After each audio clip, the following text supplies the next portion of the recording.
સાવધાન રહો, શનિદેવ 40 દિવસ માટે અસ્ત થવાના છે. મકર રાશિ વિશે 10 મોટી ભવિષ્યવાણી. મિત્રો, તમને જણાવી દઈએ કે વૈદિક જ્યોતિષ પંચાંગ મુજબ શનિદેવ 40 દિવસ માટે મિત્રો અસ્ત થવાના છે, જેની વ્યાપક અસર બધી 12 રાશિઓ પર મિત્રો જોવા મળશે. પરંતુ મિત્રો, કેટલીક રાશિઓ એવી છે જેમાં શનિનો અસતનો ઊંડો અપ્રભાવ પડશે. મિત્રો, તમારે આ વિડીયો અંત સુધી જોવો જોઈએ, કારણ કે આ વિડીયો તમારા બધા લોકો માટે ખૂબ જ ખાસ બનવાનો છે. મિત્રો, તમને જણાવી દઈએ કે શનિને 9 ગ્રહોમાં સૌથી શક્તિશાળી ગ્રહોમાંથી એક માનવામાં આવે છે. મિત્રો, જે ચોક્કસ સમયગાળા પછી રાશિ બદલી નાખે છે, જે ચોક્કસપણે 12 રાશિઓના જીવનને કોઈને કોઈ રીતે અસર કરી શકે છે. 2.5 વર્ષ સુધી એક રાશિમાં રહે છે. આવી સ્થિતિમાં તે રાશિમાં પાછા આવવામાં મિત્રો લગભગ 30 વર્ષનો સમય લાગે છે. તને નિરાશી અને પરિવર્તનની મહત્તમ અસર જોવા મળે છે. તમને જણાવી દઈએ કે શનિ હાલ તેની મૂળ ત્રિકોણ રાશિમાં કુંભમાં બેઠા છે. શનિ કુંભ રાશિમાં બેઠો છે. 28 ફેબ્રુઆરીએ તે તેના મૂળ ત્રિકોણ રાશિ કુંભમાં અસ્ત થઈ ચૂક્યા છે. આ સાથે તે 6 એપ્રિલ સુધી અસ્ત રહેશે અને પછી 6 એપ્રિલ બાદ તે ઉદય કરશે. આ સમય દરમિયાન શનિ તેની રાશિ બદલીને મીન રાશિમાં પ્રવેશ કરશે.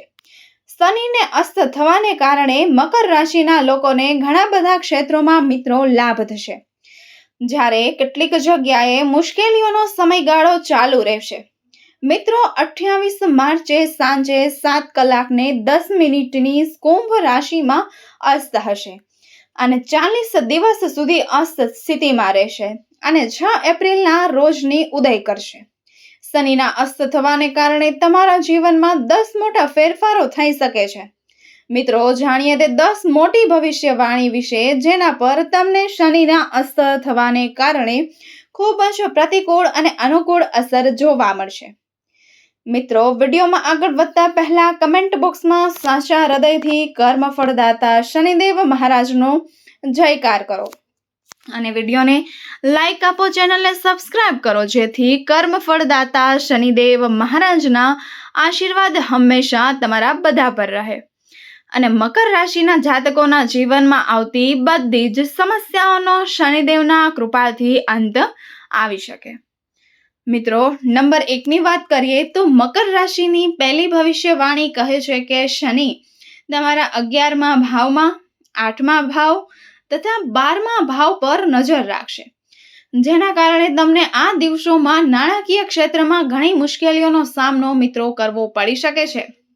મિત્રો, શનિની 8મી સ્થિતિ તમને આ સમયે નાણાકીય બાબતોમાં વ્યસ્ત રાખી શકે છે. કેટલીક બાબતો માટે દોડાદોડ કરવાની પરિસ્થિતિ પણ આવી શકે છે. શનિ અસ્તતા છે તમારા જીવનમાં મજબૂત અસર જોવા પણ મળી શકે છે. મિત્રો, કેટલાક કિસ્સાઓમાં તમારે નકારાત્મક પરિસ્થિતિઓનો પણ સામનો કરવો પડી શકે છે. નંબર 2, મકર રાશિની બીજી ભવિષ્યવાણી કહે છે કે શનિ 40 દિવસ સુધીની યાત્રા પર રહેશે. તમારી કારકિર્દીની દ્રષ્ટિએ આ સમયગાળા દરમિયાન તમારે નાના પડકારોનો સામનો પણ કરવો પડી શકે છે. મિત્રો, જે કોઈ પણ પોતાની કારકિર્દીને બનાવવા માટે વ્યસ્ત કરવા માંગે છે, તેનો વ્યવસાય આ સમયે સામાન્ય રીતે વિકાસ કરશે. મિત્રો, જો તમે વ્યવસાયને વિસ્તૃત કરવા માટે ક્યાંકથી લોન લેવાનું જો વિચારી રહ્યા છો તો સાવચેત રહો. લોન લેતી વખતે ચોક્કસપણે વડીલોની સલાહ અને કાગળોને સારી રીતે તપાસો. ત્યારબાદ નંબર 3, મકર રાશિની ત્રીજી ભવિષ્યવાણી કહે છે કે મકર રાશિના જાતકોને જણાવી દઈએ કે 40 દિવસ સુધી અસ્તની સ્થિતિમાં છે. આ દિવસોમાં વેપારીઓને પણ ઘણા ક્ષેત્રોમાં મિત્રો નુકસાનનો સામનો કરવો પડી શકે છે. મિત્રો, જે લોકો આ સમયે ભાગીદારીમાં વ્યવસાય કરી રહ્યા છે, તેમના માટે ભાગીદારો સાથે વૈચારિક મતભેદો હોઈ શકે છે, જેના કારણે જો તમે તમારી વાણી સુધારીને કામ કરો તો મિત્રો સારું રહેશે. નંબર 4, મકર રાશિની ચોથી ભવિષ્યવાણી કહે છે કે મકર રાશિના જાતકો આ સમયે તમારા 8મા ઘરમાં રહીને તમારા સ્વાસ્થ્યને અસર કરી શકે છે. મિત્રો, 40 દિવસ સુધી તમને સ્વાસ્થ્ય સમસ્યાઓનો સામનો મિત્રો તમારે કરવો પડી શકે છે. છેલ્લા કેટલાક દિવસોથી ચાલી રહેલી તમારી સમસ્યાઓ પણ આ સમયે વધી શકે છે. ઉપરાંત મિત્રો, તમને એ પણ જણાવી દઈએ કે મકર રાશિના લોકો માટે સ્વાસ્થ્યની બાબતમાં સમય સારો નથી. આ સમયે તમને લોકોને આંખના રોગો તમને પરેશાન કરી શકે છે. ગળામાં ટેમ થવાથી શક્યતા પણ વધી શકે છે.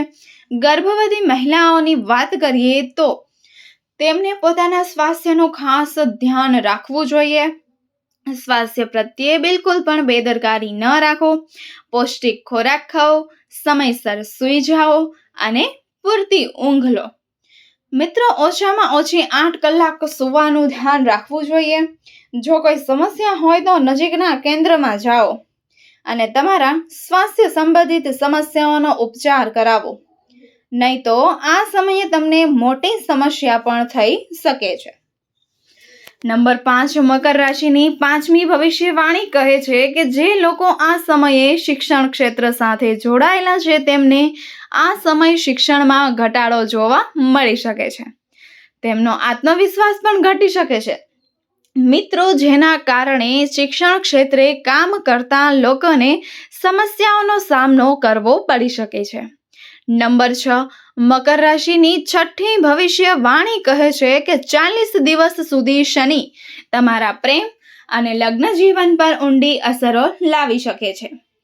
મિત્રો, શનિનો સરાસતી અને દહિયા પર શનિની અસ્ત થવાના તમારા પ્રેમ અને લગ્ન જીવન પર પ્રતિકૂળ અસર કરશે. તમારા સંબંધોમાં કેટલાક ઉદાહરણ ચડાવ જોવા મળી શકે છે. તમારા પ્રેમ જીવનમાં ઘણી ઉથલપાથલ રહેશે અને એવું પણ કહી શકાય કે આ સમય પ્રેમની દ્રષ્ટિએ તમારા માટે કસોટીનો સમય પણ હોઈ શકે છે. નંબર 7, મકર રાશિની 7મી ભવિષ્યવાણી કહે છે કે જે લોકો આ સમયે મુસાફરી કરવાનું વિચારી રહ્યા છે તેમની યાત્રા પીડાદાયક રહેવાની છે. તેમજ મિત્રો, 40 દિવસ સુધી શનિ અસ્ત રહેશે અને મુસાફરી સંબંધિત સમસ્યા ઊભી કરી શકે છે.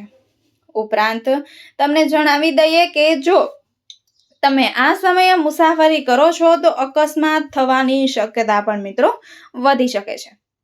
મુસાફરી કરતી વખતે સાવચેત રહો. નંબર 8, મકર રાશિની 8મી ભવિષ્યવાણી કહે છે કે આ સમયે શનિદેવના પ્રભાવથી બચવા માટે નિયમિત સ્નાન કરો અને હનુમાન ચાલીસાનો અવશ્ય પાઠ કરો અને શનિદેવનું ધ્યાન કરો. શનિદેવ ખુશ થશે. તમારા ગરીબોની શક્યતા એટલે કે મદદ કરવી જોઈએ અને સૂર્યાસ્ત પછી હનુમાન ચાલીસા અને સુંદર કાંડનો પાઠ કરવો જોઈએ. આ સાથે શનિવારે સૂર્યાસ્ત પછી વાંદરાઓને ગોળ અને કાળા ચણા ખવડાવવા જોઈએ. શનિદેવના બીજ મંત્ર ઓમ શનેશ્વરાય નમઃની એક માળાનો જાપ અવશ્ય કરવો જોઈએ. કાળા તલ ગંગાના પાણીમાં ભેળવીને અધર્ય અર્પણ કરવું જોઈએ. પક્ષીઓને અનાજ ખવડાવવું જોઈએ. મિત્રો, માછલીઓને લોટ ખવડાવવો જોઈએ. પ્રાણીઓને ચારો ખવડાવવો જોઈએ, જેનાથી શનિદેવ તમારા પર મિત્રો પ્રસન્ન રહેશે. શનિનો પ્રભાવ પણ ઓછો થશે. મિત્રો, જો તમને આ વિડીયોની માહિતી કેવી લાગી તે કમેન્ટ કરીને જરૂરથી જણાવજો. જો તમને આ માહિતી પસંદ આવી હોય તો વિડીયોને લાઈક કરો અને ચેનલ જપ્પુ એન્ટરટેનમેન્ટને સબસ્ક્રાઇબ કરો અને કમેન્ટ બોક્સમાં જય શનિદેવ મહારાજ જરૂરથી લખજો, જેથી શનિદેવ મહારાજની કૃપા આપ સૌના પરિવાર પર હંમેશા માટે બની રહે. ધન્યવાદ. રાધે રાધે. જય શ્રી કૃષ્ણ. ફરી મળીશું એક આવા જ નવા વિડીયોની માહિતી